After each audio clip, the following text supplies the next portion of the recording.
Edward Wilmont-Blyden. On August 3, 1832, Edward Wilmont-Blyden was born in St. Thomas, Danish West Indies, what is now known as the U.S. Virgin Islands. He was the son of parents who were free blacks from the Igbo tribe in Nigeria.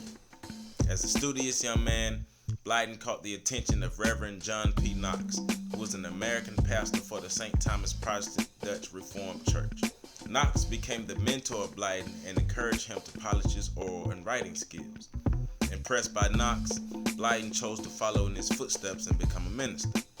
In 1850, Blyden was joined by the wife of Reverend Knox on a road trip to Knox's alma mater, the Rutgers Theological College. The college refused to admit Blyden as a student because he was black. He also failed to gain admittance to 2 other colleges because of his race. Knox encouraged Blyden to move to Liberia, which was an upstart colony in Africa. He thought Blyden would be able to better use his skills there. Blyden sailed to Liberia in 1850 and became involved in the development of the colony.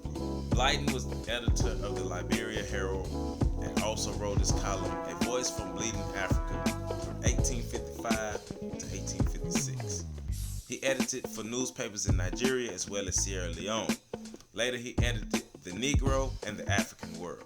Blyden was acquainted with the American Colonization Society, which allowed him to publish in their African Depository and Colonial Journal.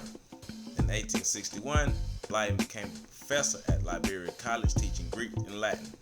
In 1880, Blyden was selected as president of Liberia College, a position he held until 1884. He also served as ambassador for Liberia to Britain and France.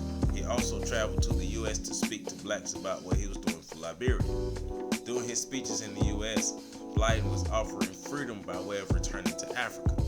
His ideas were not received well by African Americans.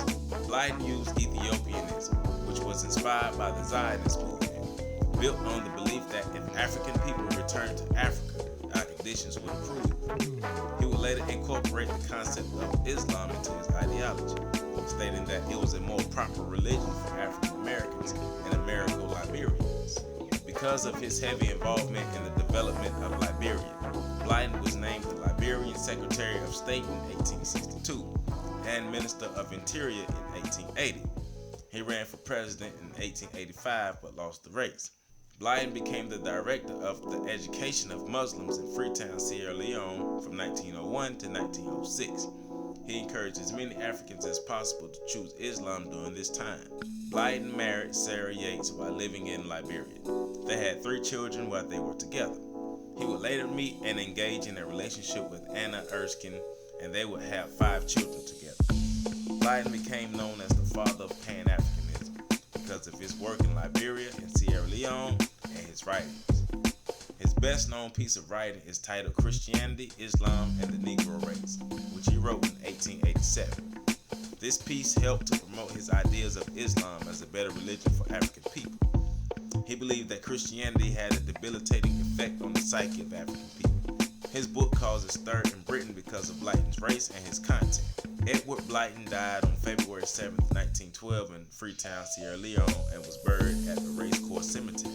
Blyden is credited as the first to spread ideas of Africans around the globe uniting and moving back to Africa to enrich and empower Africa. Though he was met with resistance and racism, Blyden continued his ideas of Africans freeing themselves. He felt that if we have our own place to exist in the world, why would we beg for a place in someone else's world? Mr. Edward Wilmont-Blyden, we stand on your shoulders.